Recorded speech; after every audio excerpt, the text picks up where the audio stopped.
Hello guys, and welcome to Road Atlanta. This is my first ever narrated lap guide. I thought I'd put this together, frankly, because this is a very tricky track. Very challenging corners, very fast, some blind corners. This is just a track that can really catch you out and don't really want to be guessing what's coming next. And you just want to be confident, really. So I am by no means an expert, but over the course of running this track, I've picked up a couple tips and maybe some techniques that perhaps you might find useful. So we're going to get into a flying lap. This is race conditions. I set this lap when the track was, I believe, 26 degrees Celsius. Full fuel in the car. So we're going to go for an unfiltered lap, and then I'm going to break it down for you. So enjoy.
So there you have it, guys. That was a 118 853.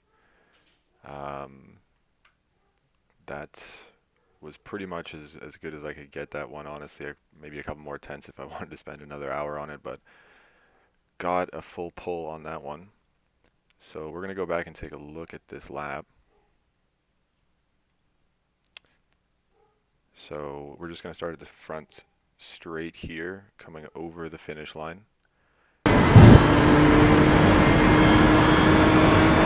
I'm just going to pause it right here because this is basically where the setup for the corner happens. You want to be looking down this left wall here. Um, Not so much at these braking boards, but actually the end of the old pit wall. This is pretty much my reference point for this extremely fast right-hand kink. Um, I'm braking pretty much around here. I'm going to go through this slowly, and you can watch my braking point down here. Pretty much at the end of the wall. Not too much brake, because again, this is a very fast corner, and I'm carrying brake in as I turn, just a little bit to help the car rotate, because it's super fast, and you're going to pick up some understeer. Putting a little bit more steering into it, and I'm already back at full throttle and trying to use all this exit here. I actually left a little bit on the table, um, but that was still pretty decent. So just going up to the blind turn 2 and 3 here, trying to get the car over to the left as much as we can, even a little bit on the curb to open up this next corner for us. Just going to pause it right here. So pretty much this is where the curb runs out.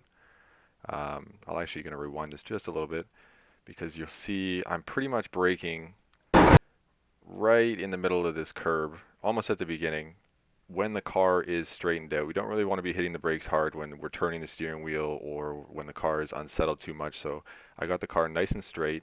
I could bring it back over to the left a little bit more, but while I'm on the brakes, I'm just going to keep it straight, lose a little bit of this space over here to carry a bit more speed and stability.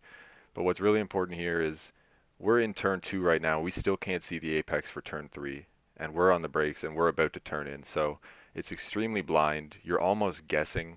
I don't really have, some people may have a tree that they aim for as a reference point. I'm just kind of going by feel. I know that once I get to the end of this curb, that's pretty much when I'm going to have to start turning in pretty hard, keeping my foot on the brake to keep the car turning, because again, it's still super fast and there will be understeer, and you do not want the car to go wide off this corner into the grass. So we're going to go through this slowly. End of the curb here. You'll see I'm now starting to turn the wheel. Now the apex is coming into view, and I want to get a big chunk of this curb. Not too much, because it's extremely easy to pick up a 1X and delete your lap, but a nice good chunk of the curb. It's going to bounce the car pretty good, but it should be pretty settled. It shouldn't really upset the car too much. I did have a little bit of counter steer here to catch it, but nothing too bad. So we're going into turn 4 here, right before the S's, and I'm on this curb just a little bit. You can get up here just a little bit. You don't want to get too greedy in the grass, or you can just put your left-hand tires on the seam between the curb and the track. That works too. That's pretty good, but I'm just getting the car up here to shorten the line even more and just keep a nice tight line to set up for the S's, which is very important. And you do not want the car to drift off to the right side of the track here, because that just ruins your flow for the entire S's section, which is absolutely crucial. So we're getting the car far over to the left here. I'm going to go back to the cockpit cam. Far over to the left-hand side of the track, and just in this little straight here, I'm flat out. As soon as I get around that left-hand turn 4, I'm flat out, but just for a moment, because I'm getting it hard back to the curb, and I need to lift just for a moment to get the front tires to work again, because this is mega understeer here, super fast, back to full throttle, and I'm getting the car as much on that curb as possible. You want to keep it super tight on that one, but you do not want to put your right-hand tires in the grass here, which is very easy to do by just turning it just a second too early, but that will give you a 1X. It's pretty easy to do. So back to the cockpit cam, we're going to continue going down the hill here, and this is where you really need to be thinking corners ahead. The corner before that right-hander, not really make or break, but this is where you really need to start getting ready for the extremely difficult turn 5, this left-hander that I'm sure you're all familiar with. For me, the toughest corner on the track. So basically, we don't want to be snaking our way into this big braking zone here. We're trying to straighten out this corner as much as possible to keep the car stable, because that it brakes the best when it's as straight as possible and the weight is centered and not unsettled. But we are going to be unsettling the car a little bit, because we're going to be getting these curbs pretty hard. So as much left-hand side curb as you can to get a good angle into this next right, which is pretty much the most important setup corner. So a lot of curb on the left-hand side here, and then we're looking at this next right-hander. So there's actually a couple ways to attack this corner. There's what I'm going to call the aggressive line, the moderate line, and the safe line. So in this lap, I took what I would call the aggressive line. So I'm going to show that to you right now.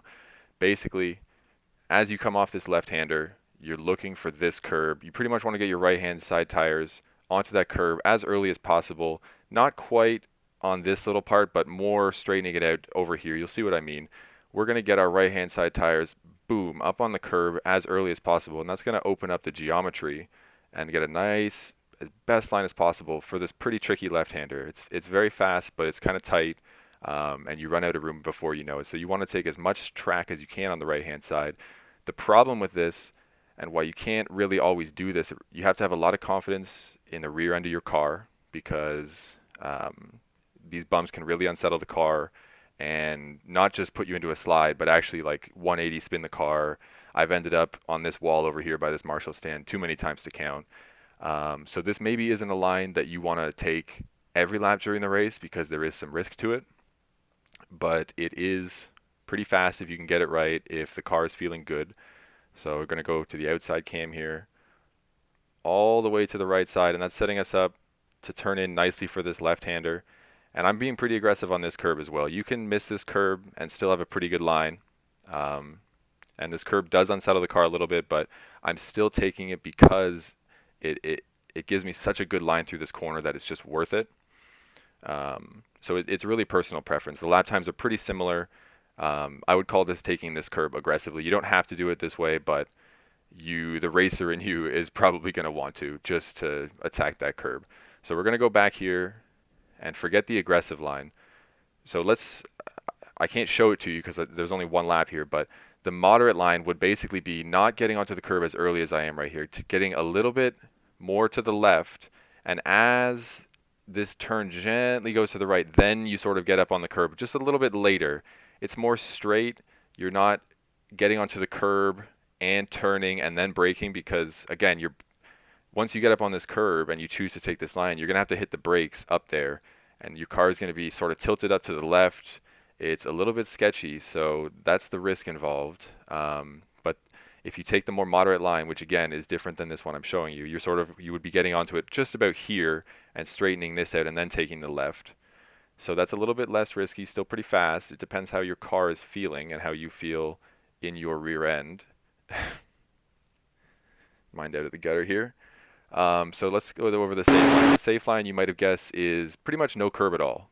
The safe line would be just putting your right-hand side tires just on the seam here, not really unsettling the car, nice and stable, flat. This is going to compromise your line a little bit. You're taking about a foot or two of space away from your entry, so you're going to give that up on the exit, and you will feel that, but it's not very, you're not losing a lot of time, just a little bit. And again, this is much safer, and in an endurance race, you probably want to choose the line that's going to keep you on the track, because once you go off track, once you get into the wall, you're in big trouble. You can't really come back from that. So yeah, I wish I could show you guys the safe line. I chose the aggressive one here, but I'm sure you know what I mean. Lots of curb here, and then we're going to talk about the exit. The exit's very important. You can use all of this blue and yellow curb, and there's a lot of it. There's like a car width and a bit to put your car out here all the way out to the sand. You don't want to touch your right-hand tires in this sand. That's bad news. And you definitely don't want to get a line going that takes you off this blue and yellow curb, because there's quite a lip up here at the top. And if you hit that not centered and not pretty much on the curb, it's going to pretty much feed you into this outside wall. I've done it multiple times. It's not fun. And once you launch, there's really no coming back from that. It's very tough to save it, let alone not completely wreck the car. So, but the tricky part is it's such a fast corner that you want to get to full throttle as early as possible, and that really tempts you into getting onto it too early, pick up the understeer, and you lose the curb. So watch when I get back to throttle here. It's pretty early. I'm playing some games here a little bit, but it's not too crazy. I'm using all the track here. This is completely safe. You want to make sure you get the car back over to the actual track right as this runoff lane sort of funnels back onto the track, because if you dip a tire here, that's a 1X. It's not going to slow you down too much, but it is a 1X. You got to think about that in qualifying. But taking that aggressive line out there, it's going to sort of put you out here, but you got to get back. You can see I even dipped the tire just a little bit. Alright, so we're going to pause it here, go back to the cockpit cam. You're basically looking for this board. It's the only board there. It coincides with this white line. That's pretty much where you are braking, or where I'm braking currently. That's about where you can push it. So you'll see here, getting to this white line, just getting on the brakes here, pretty good actually, and then coming off the brakes, trail braking just a little bit to get the car turned in. And again, this corner has some camber to it. It's got a little bit of banking, so it's going to hug the car nicely once you get it set in there. Getting a good line is crucial, because if you get the car set about a foot or two off the curb, you're going to run out of room really quick on the exit, because it's very sharp, abrupt, and the next corner is actually more important. So you don't want to play too many games trying to carry too much speed through here. You want to be fast, but it's not all about this corner. It's actually about the next corner. So I'm getting the car pretty much all the way out to these left side curbs. Not too crazy, but I mean, you want to use all the track. Again, this is going to shift the weight of the car just a little bit. You're lifting the left side tires up. So if you want to break up on that curve, that's something you got to think about. It's not too sketchy, but you will notice the difference. So I'm pretty sure I get off the curb before I brake here. No, a little bit. So we'll actually go back to the cockpit cam. So this is a corner, one of the few corners on this track I don't have a braking marker for. I'm just sort of braking by feel here, because this apex is very tough to see. It's not quite blind, but especially behind the windshield wiper of this BMW, it's really tough to see. And that's actually kind of what I'm using as a cue almost. Once this windshield wiper sort of lines up with that Motul sign, which is roughly where I know the apex is, so you can use that as a reference.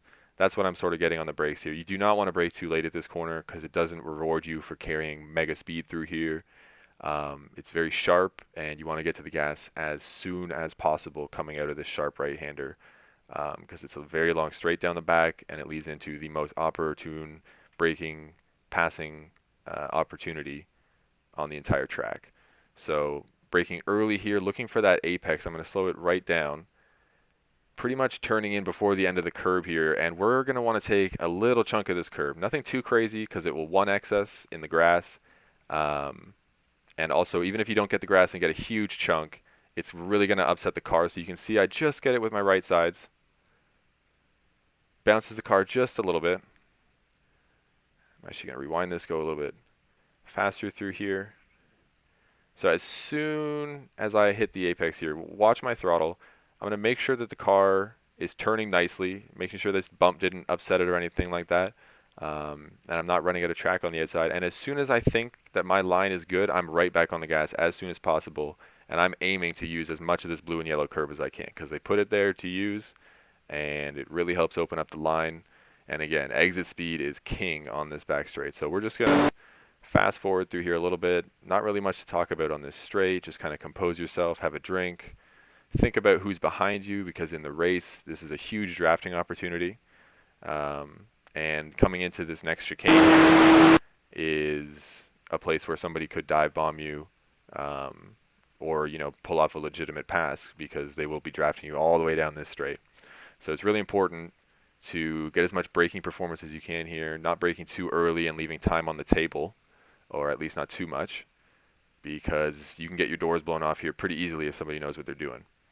So coming down into this corner, we are pretty much on the right-hand side. We don't want to get the tires in the grass, but you want to get over as close as you can. And we're coming down here. We're looking for the last braking board right here. And we're not going to brake quite there. We're braking a little bit before it. And you'll see my brakes just before the 100 board. I am going to be stomping on these brakes, probably to like 80-85%. Probably, honestly, engaging the ABS, making the car work because this is a huge braking zone. And pretty much keeping the car off to the right. If you brake at this 100 board, you're probably going to miss the corner. Or if you make the corner, your line is going to be terrible, which you do not want. So just before is, for me, my maximum. And there's really, I don't have a reference beyond this board. I'm basically just guessing, knowing that when my car is a few car lengths ahead of this board, that's when I need to brake. And you'll see I brake super hard. Actually moving the car over to the right-hand side here just a little bit to use a little bit more of this curb, which opens up after or in the braking zone. And I am looking at this apex here, and I'm braking hard, you can see. But I know that to make this 90-degree left-hand corner, I can't be braking this hard because I'm asking my front wheels to do way too much right now. So I need to come off the brakes as I start to turn the wheel, and I'm going to show you that you can really take quite a liberal line through this corner. You can actually cut a little bit of the dirt here, and that's what you want to be doing because this corner is the setup for the 90-degree right, which is then flat out back to start the other lap. So the first corner on the left is a setup. You want to take a nice big chunk out of it, get your line very good for the next corner because you want very early throttle.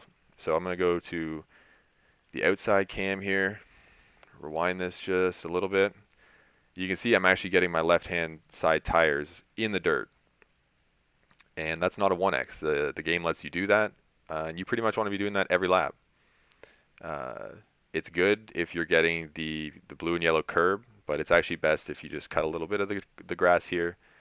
Get the car nice over to the left-hand side to set you up for this 90-degree right. Because if you come around this left-hander hauling ass and the car's way over to the right here, you just know your line's going to be terrible out here. You're going to probably lose. Maybe you gain 2/10, braking late, carrying speed through here, but you're going to lose down the front straightaway with a bad exit uphill, like a second easily we're talking. So think about it. Use this left-hander as a setup, and it's super important to get the gas to get on the gas early and a great line out of this right-hander. And that line, basically, you start turning in, and you don't really want to get grass here because that can sort of upset the car in a big way. Pretty much want to use all the blue and yellow curb though. Pretty much, I got all of it there without getting any grass. You can try getting grass, but in my experience, it actually gets the car quite loose, and again, you'll lose big time down the front straight. So you'll see as soon as I know the car is in there and I'm around the turn, back to full throttle, and I'm again using all or as much of this blue and yellow curve as I can because they put it out here. You don't get penalized for it. You definitely don't want to touch your tire in the dirt out here at the top of this hill because that will send you into the bridge guaranteed. But you want to use all this blue and yellow curb, and it does funnel back onto the track here. So you want to make sure that you're not accelerating and understeering off here because this closes back, and you don't want to hit the grass. That is terrible news. So basically, once you crest the hill and get around that corner, you're not going to want to lift. At least in the Beamer, the last corner is flat out. I would imagine in most GT3s it's probably pretty flat depending on your setup. Fuel load maybe. It's really all just a matter of your confidence. So you see, you can watch my throttle here. I'm not going to lift. And it's all about taking a good line. So slow it down a little bit. Pretty much getting out, not on the curb, but pretty much to the edge of the track, and using this curb as a reference point, as a turn-in point, really. So once I get to the end of this curb, I know that's when I have to start turning in, because this corner, you can't really see the exit of it here. So you kind of have to use a reference of like, when do I turn in? Because if you turn in too late, you're gonna, understeer completely off the track. If you turn in too early, you'll get way too much curb, bounce the car, probably go off the track anyways. So getting a great line here is crucial. So at the end of this curve, you'll see I'm just starting to turn the steering wheel, and my eyes are going to be looking at this blue and yellow curve here, because that's all I'm going to be able to see until we clear this wall. So nice and easy. Well, actually, it's flat out. Looking for this curb, getting actually a little bit of the curb, not too much, just sort of kissing it with the right-hand side tires, because if you don't, you're kind of leaving time on the track. I mean, you might ace it and like just perfectly get the line through here, but with as much understeer as you're going to be fighting, you probably won't. So just try and aim to kiss that curb a little bit. It's not going to upset the car. And as soon as you clear this white wall here, you're going to want to be eyes up. So right now we're looking at this curb, making sure we hit it. As soon as we clear this white wall, you're going to be eyes up looking for the exit curb. Boom, we see it right there. That's what we're aiming for. We are flat out, pretty much going to want to like let it track out right across the line here. And that should really be no problem, flat. Again, it's just a matter of confidence, but once you try it, once you get it, just getting that line down, that's going to save you or gain you a whole bunch of time in the race. So anyways, thanks for bearing with me through this lap guide. I hope you guys enjoyed it. I hope you guys learned something. If you guys have any suggestions, anything I could improve upon, let me know. Anything you guys want me to go over more, go over less. Yeah, I just sort of wanted to dip my toes into this kind of stuff and give you guys some tips and tricks. And yeah, I just want everybody to have the best race possible and high level of competition, everybody having fun and not really fighting the track. I want, it's more fun to fight. It's more fun to race other drivers than to, sort of like race yourself and the track and be worried about falling off of it. It's much more fun when have a good idea of what you're doing. And this track's really tough. So I hope this was helpful, guys. Thanks.